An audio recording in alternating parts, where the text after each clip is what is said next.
Hi guys, it's Venus coming to talk to you guys today. I know I said I was gonna start trying to post on Thursday and Saturdays because it seemed like those were the better days for me to post. Even though I work on Thursdays, I'm a little ready to video on Thursdays as opposed to the other days of the week because it seems like it just gets so hectic. And Saturday, for some reason, seems to be a little bit more open. I don't know why that is because it used to seem like my Saturdays were always taken up and consumed. So, well, right now, that's what I was trying to see how that works. And you guys let me know if you want me to post on different days versus posting on Thursdays and Saturdays. But anyway, what I want to talk about today is um, client and stylist relationships. So I've been encountering with clients that want to come that I offer to do certain things for my clients, and when they're upfront and let me know like, hey, I want to know if I can do this and the ABC, and I can say sure, I can do that for you for da da da da, and then that way we have a very clear understanding of what service is being rendered and how much that service is. But what I've been encountering is that people will come and they'll call me and tell me what they want, come and ask for what they want. But then at the end of the service, they're trying to add something in. Like they didn't say they wanted something specific like a neck shape, or they didn't want they don't want to leave their sides, for their barber later or whatever. Can I go ahead and cut that down? Or, they'll say like, hey, can you touch up my eyebrows, or can you do this? Can you just clean the neckline up or whatever? First of all, when it comes to my services, if you have a hairstyle that requires your neckline to be cleaned up, then I'll ask you if you like your neck. Everybody don't like their necklines. They don't want razors and clippers. Some people are allergic. So I always ask if they want their necklines cleaned up or shaped up or anything like that before I do it. I don't just always assume that everybody wants that. But then if you want a design in that shape up, or if you want me to cut a little, start doing designs around the outside, can you make it zigzag? Can you do this? Can you do that? That is an added service. Again, if you're adding something to your service that's not a part of your original conversation with your stylist, then you need to consider that as an add-on. It is an add-on and there is a price increase for that. However, a lot of people, this lady said to me, well, just take it out of my tips. That's not how it works. A tip is not to pay for your service. A tip is what you give the stylist for saying thank you for making me look beautiful. Thank you for giving me what I asked you for. Thank you for being kind. Thank you for being whatever those things were that you needed that made you want to tip her. That's what your tip is for. Your tip is not to be included in part of your service. If you're tipping someone, that should be your final goodbye. When you paying somebody and you tipping, that's your final goodbye. Until next time. Where can I book my next appointment? Do I make that with you? Do I go online? That's where that should be headed towards. You should not be getting out of the chair and coming back to your stylist and saying, here's your tip, but can you put a heart right here? Or can you make me a star? Can you just write my name in my head? That's not how that works. If you are getting a service and it's part of the service that you discussed, then it's included in the price. If it's not part of the service and you're adding it on, it is an added cost. Unless the stylist chooses to offer that to you, you should always assume that it's going to be an added cost. Usually, if it's something small that I can do, I'm not going to charge you, because why? You're going to remember that, and number two, you're going to come back. But number three, the most important part is I don't want customers to think that they can do that every service. It's not, you cannot do that every service. If you're doing that every service, by the end of the day, I am shortchanged. I've shortchanged myself the entire day.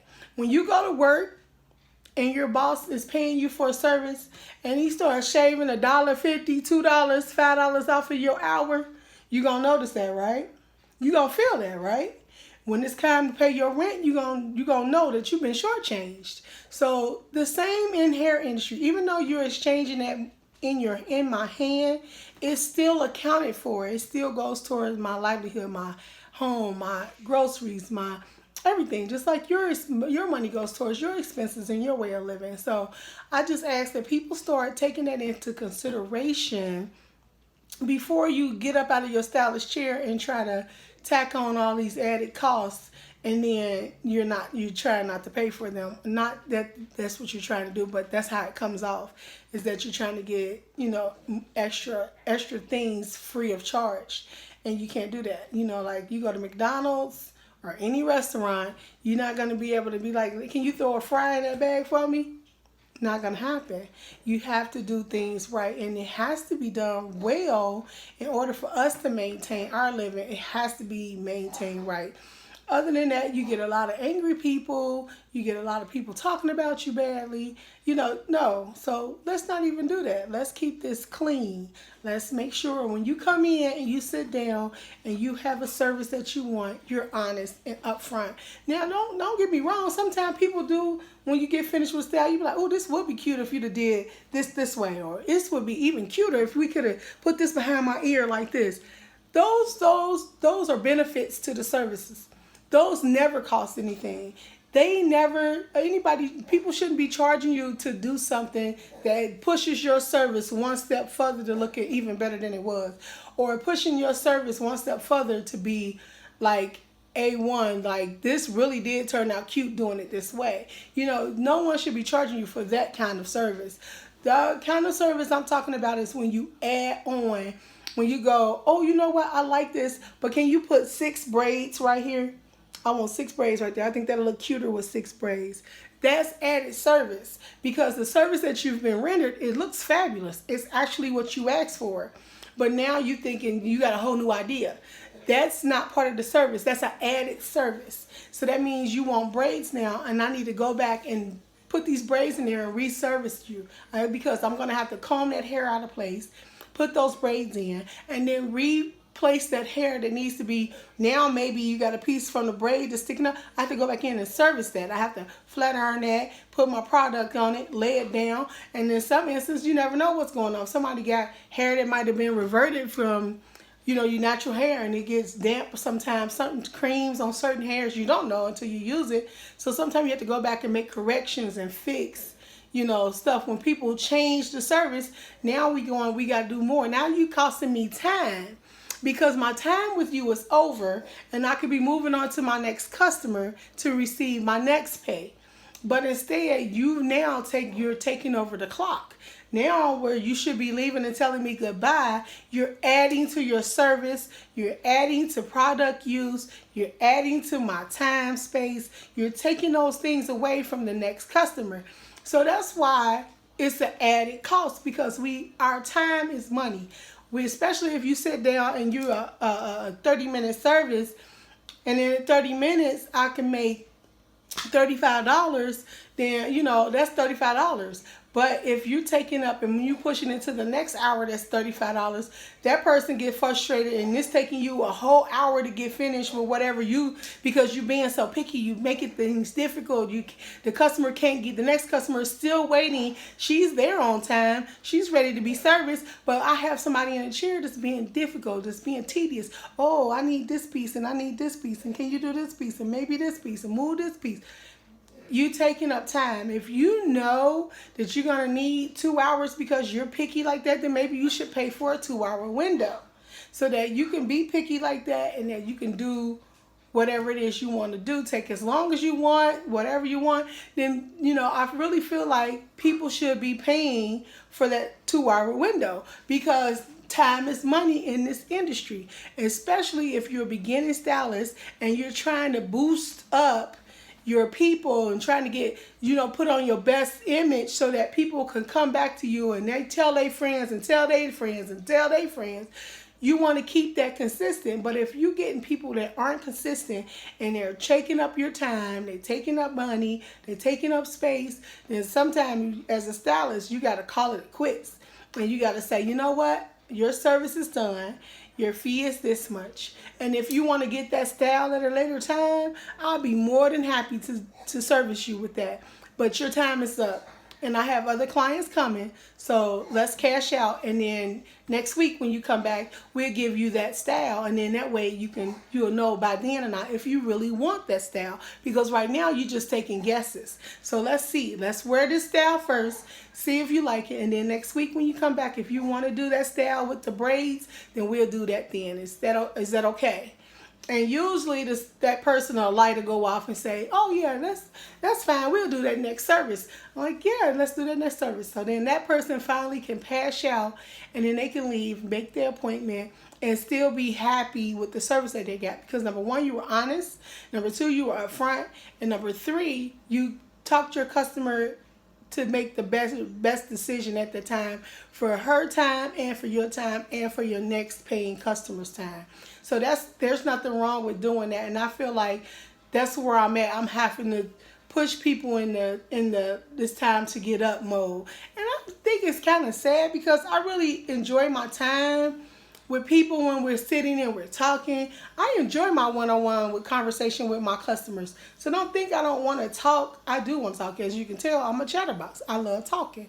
But I have to manage everything that I'm doing because I have to remember that the next person may have to get somewhere, may have a doctor's appointment, may have to pick their kids up from school, may have to get a kid off a bus, may have to get a kid on the bus, may have only a 30-minute window for lunch and just came to get their hair done because they have a dinner to go to that night. You never know what that next customer has going on. And that's why it's so important that when you're moving and you're working, you have to time manage because you never know what everybody don't have 8 hours to sit in the salon and watch you work. You have to time management. You have to make sure that your customers is getting service, they're getting what they want, and they're getting up and getting out of that chair, and they're happy. I mean, it's a lot on us. We do a lot. So we have to make sure you're happy. We have to make sure you're satisfied. We have to make sure you're returned. We'll have to make sure that you're going to share to the next friend so that maybe that person come and become a client. So it's a lot on our plates that we're dealing with, and customers need to know, as well as stylists need to know, how to push those customers into perspective and then out the door. And customers need to understand that when stylists are doing that, they're not being rude, they're not being disrespectful, they're just trying to time manage. They're trying to make sure that they're getting their customers in, well serviced, satisfied, taken care of, and sent out the door so that the next person sits down can be in their time frame, on time, get their service, and so on and so forth as the day goes to get those clients in and out of the chair. And it's not like I have clientele climbing out the walls right now because I'm just now coming back. But in the old days, I used to have clients out the ears. So I understand what it's like to have 10 people sitting and waiting for you to get to them. I don't want to be that service anymore. I want to have my one-on-one time. I want to have each customer come in one person at a time. I don't want 10 people sitting around anymore. But, however, my time management is important because in order for me to still keep up with that dollar, I have to make sure that the person that I'm giving my one-on-one to is getting that one-on-one, getting what they want, and then getting what they need, and then going. So that the next person come in, I can do that same thing over and over 10 times with 10 different people in their own window without 10 people sitting here staring at them getting their hair done, and without 10 people with a bunch of conversations going at one time and loudness. You know, everybody, I feel like I used to do that when I was younger, and I was all for it. I'm still for it. If it comes to that for me and my volume picks up and I'm doing that, I'm for it. I'm here for that. But at the same time, some customers need privacy. They need that one-on-one because they may have something going on with their hair that they're uncomfortable with, and they don't want 10 people sitting around staring at them and they got a whole bald spot on the top of their head, or the whole side of their head is not done right, or they went to another stylist and didn't get the service that they wanted in this terrible job, and they're embarrassed because they went somewhere else. You know, it's just so many different reasons why. And that's why I'm happy with doing it at home right now, which I do want to get back into a salon setting because I missed that and I like that.